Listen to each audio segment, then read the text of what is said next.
What's going on? Testing. Too loud. Recording. G'day folks, Connor here from CW's Tech Reviews, back with another video. And today, my full review of the TCL 10 Pro. How good does that look? It just looks amazing. Before I get started, just want to say, this video was made possible by the following: late nights filming B-roll, editing, and countless hours emailing marketing people begging for an opportunity. Okay, now pity song aside, let's look at some of the specs on the TCL 10 Pro. We're looking at a Snapdragon 675, 6GB of RAM, 128 gigs of storage, 4,500 milliamp hour battery, a 6.47 inch display, massive display, and it's an AMOLED one at that, at 398 for the PPI people. And then you've got this ball tower of a camera, or camera setup I should say. On the front you've got a 24 megapixel selfie camera. On the back you've got a 64 megapixel main lens. Then you've got a 16 megapixel wide angle lens. Then a 5 megapixel macro, and then a 2 megapixel depth sensor, which puts in a lot of choices for the average person. The specs are legit. I dig those specs and I dig that price point. Now, if we look at some of the design of the TCL 10 Pro, there's a couple of things that stand out for me with this, but we'll get through the basics first. So you've got glass on the front and back of the device with an aluminium frame. On the top, you've got 3.5mm headphone port and a microphone, and here's one of the sneaky petes. You've got infrared here. I love that. I've already set it up so I can control my TV with it. I forgot what that's like. I used to remember going to restaurants with my old Samsung phones and changing the TV channel, the TV that was up on the wall, putting the footy on for me while I was eating my dinner, and everyone else is sitting around going, who changed the channel? I used to love doing that in the restaurants or a doctor's waiting area or something like that. And it's back with the TCL 10 Pro. So if you pick up this, you can control every waiting room you ever sit in.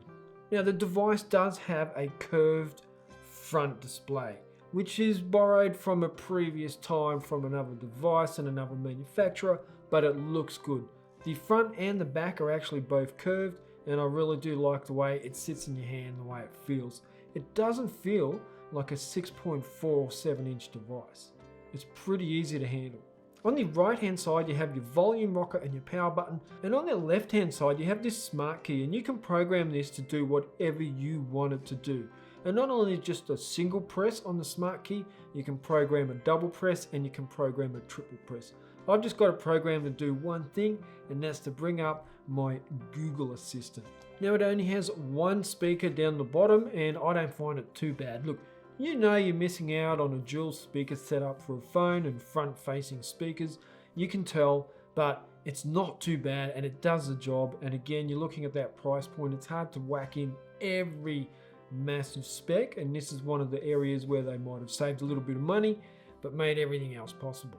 And that speaker is definitely not shrewd or tinny. Happy days. Software. TCL has its own version of Android 10 here, and I'm currently sitting at July security patch, and I'm currently in October in the real time, so it's a little bit behind with security updates, but I've also had 2 updates on the phone in the last week as well, so it's definitely not slow to update the phone, especially when there's issues that need addressing.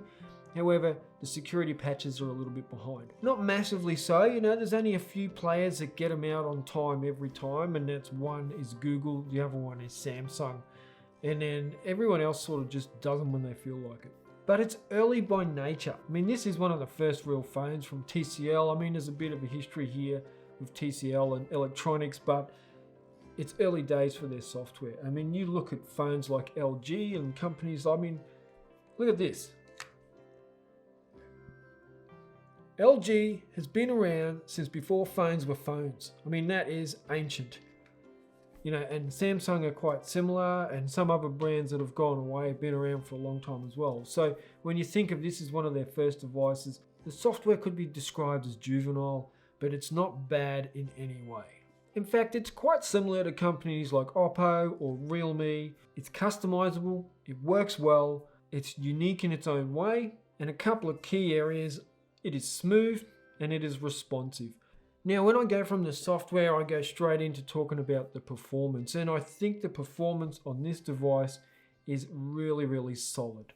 Again, we're talking 6 gigs of RAM, we're talking a Snapdragon 675, and they both seem to work well together with that software to provide a good experience. And I didn't have any issues navigating through applications, going back and forth between applications, doing some light gaming, and by light gaming I mean games like PUBG, Asphalt 9, Leo's Fortune. All of these games, my usual test games, held up well, were still really responsive and looked really nice on this display. Now, TCL does say that they have this dedicated display engine technology called NXT Vision, which I do enjoy playing with, and as you can see from these settings, that the NXT Vision does offer some customization in the way you view your display, and it can really add some punch to the images that you're looking at. And to top it off, I didn't really see any skip frame rates while gaming. I didn't have any lag in day-to-day use. I think the software combined with the hardware really cope well together to give you a nice solid performance. Camera. Your main shooter is a 64 megapixel and it puts out quite good images, especially in good solid lighting. Really nice image, you'll be really impressed with it. Once the sun goes down and you're left with street lights or artificial lights, it can start to struggle a bit, and as you can see in this image, the sky has turned to mush, but some other areas of the shot are still in good focus and have a good image. And that's always going to be the case within this price range, and my only time it has never been the case is when I've been using my Pixel 3, which I picked up for a similar price. But something I've noticed recently is that people realize that they're not a photographer and they don't always want the best camera in a phone. A lot of people don't use their cameras very much, and if they do, it's for a quick selfie for social media, and they just want to be able to manipulate the photo to make themselves look as fake as possible. So that doesn't really matter what camera they use for that. However, the TCL 10 Pro I think offers a bit more than that. You've got many different choices to use within the cameras. The wide angle is definitely wide, and you can zoom in up to 10 times. Now, once you zoom into 10 times, it falls apart like on most cameras. So you want to stick to that 1 to 2 times zooming. Zoom with your feet instead, you'll get a better shot every time. And the macro, you can get a very similar image by taking a photo of something and then cropping in. So don't get too caught up in the bells and whistles. That 64 megapixel shooter does an amazing job for the price and will get you out of trouble most times. The 24 megapixel front facing camera also produces quite a good image for the price point. Video offers 30 frames per second across 480p, 720p, 1080p and 4K, and it's just 30 frames per second across the board, but they do also offer a slow-mo option as well, so you can play around with that and have some fun. However, it would have been nice to get that 60 frames per second at least in 1080p.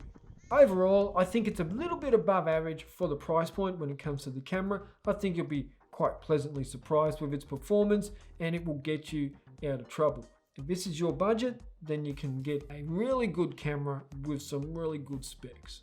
Now, another area where most people ask me about all the time is the battery life.